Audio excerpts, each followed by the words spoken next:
अस्सलाम वालेकुम viewers, I am Hina Mahjabeen. I hope you all will be fine.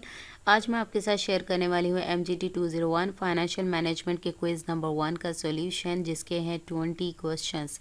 But quiz share करने से पहले अगर आप मेरे चैनल पर न्यू हैं देन प्लीज़ मेरे चैनल को सब्सक्राइब कर दें और बेल आइकन को क्लिक करना मत भूलेगा, ताकि upcoming lectures, different assignments, quizzes और पेपर्स के नोटिफिकेशंस आप तक पहुँच जाएँ।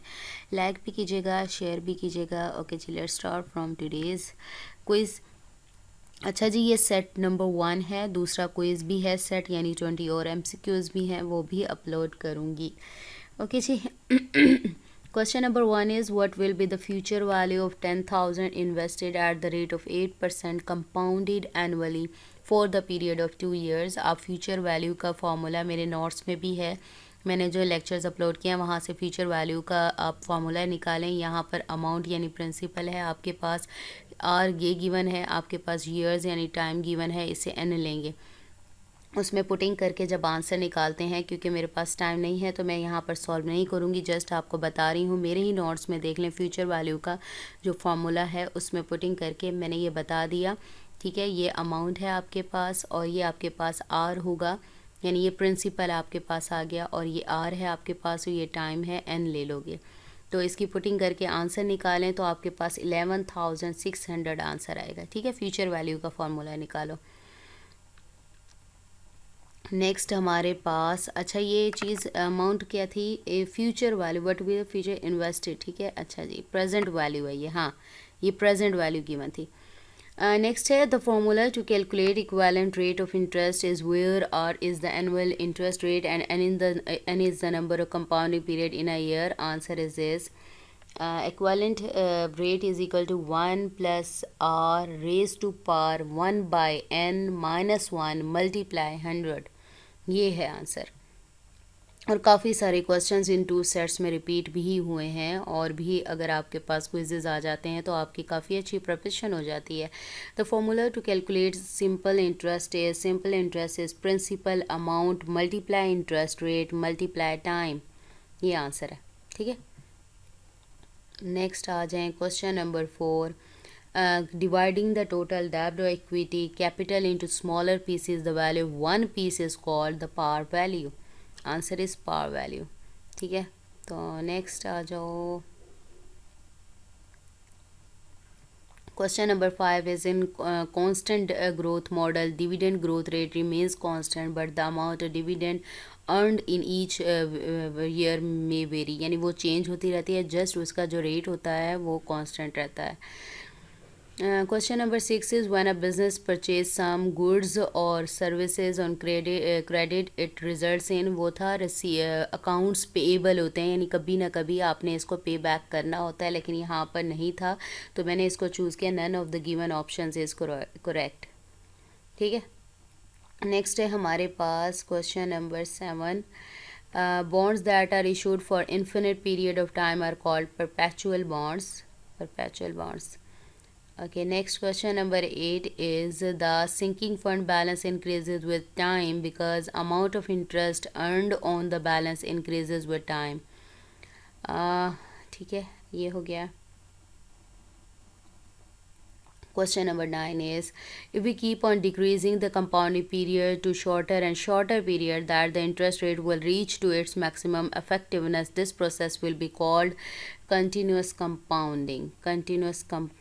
ठीक है, तो क्वेश्चन नंबर 10 है हमारे पास, we add back income tax in net profit we get, यानी इनकम जो नेट प्रॉफिट है उसमें सारे एक्सपेंसेस वगैरह सारी चीज़ें आ जाती हैं, यानी निकालने के बाद होता है। तो जब आपके पास इनकम टैक्स वगैरह डालोगे तो earning before interest and tax आएगा।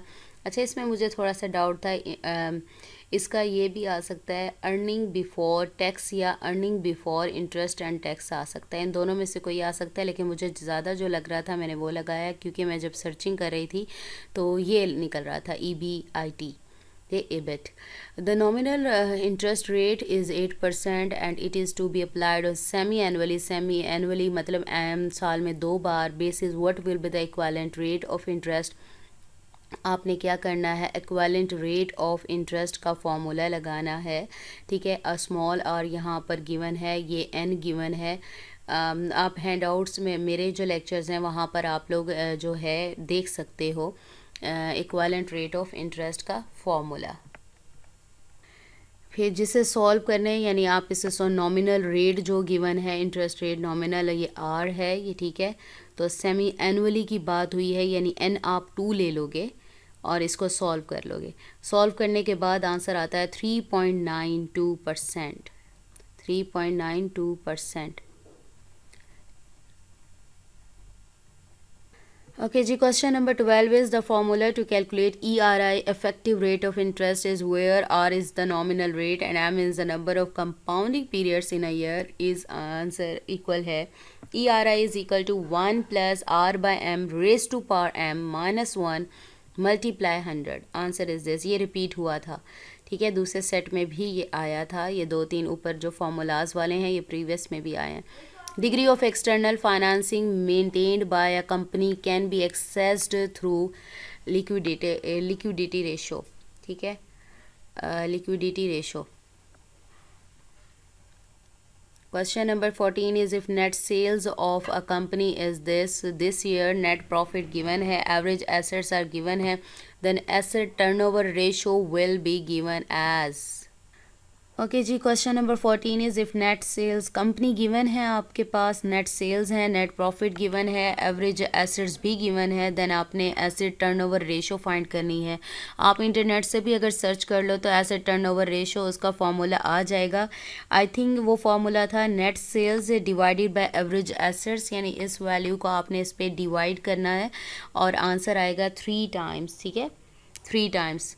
देन क्वेश्चन नंबर 15 इज़ आप इनके फॉर्मूलाज देख लीजिएगा, ठीक है, खुद ही पीछे इंटरनेट पर मैंने भी सर्च करके इसको सॉल्व किया। Okay, question number 14 is which of the following feature differentiate preferred shareholders from common share holders.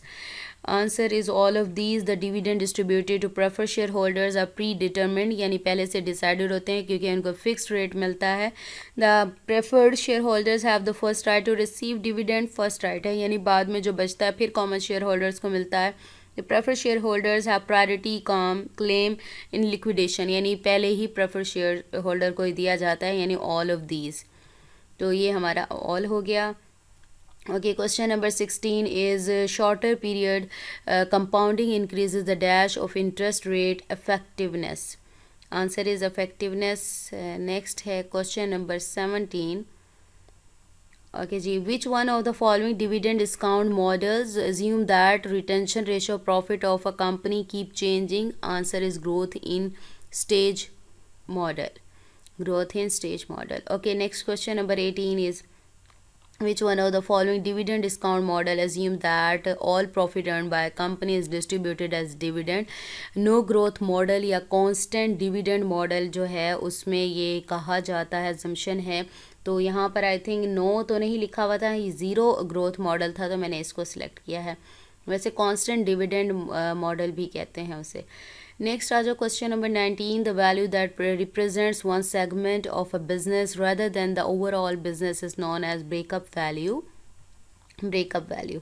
Okay, question number 20 is A series of payments received or paid at the start of each period is called annuity due। हमने पढ़ा था start में होगी तो annuity due होगी, अगर and पर पे या रिसीव की जाएगी तो उसे हमें डेफर्ड एन्युटी कहते हैं, और डेफर्ड एन्युटी या फिर ऑर्डिनरी एन्युटी कहते हैं। So we have completed our 20 MCQs of MGT 201 quiz number 1। मैंने आपको पहले बता दी ये सेट 1 था, सेट 2 भी अपलोड करूँगी, और इसके साथ साथ और भी क्विज़ेज़ आप लोग देखिएगा तो आपको अच्छी प्रिपरेशन पेपर की हो जाएगी। मुझे अपनी दुआ में याद रखिएगा, अपना ख्याल रखिएगा। टेक केयर, अल्लाह हाफिज़।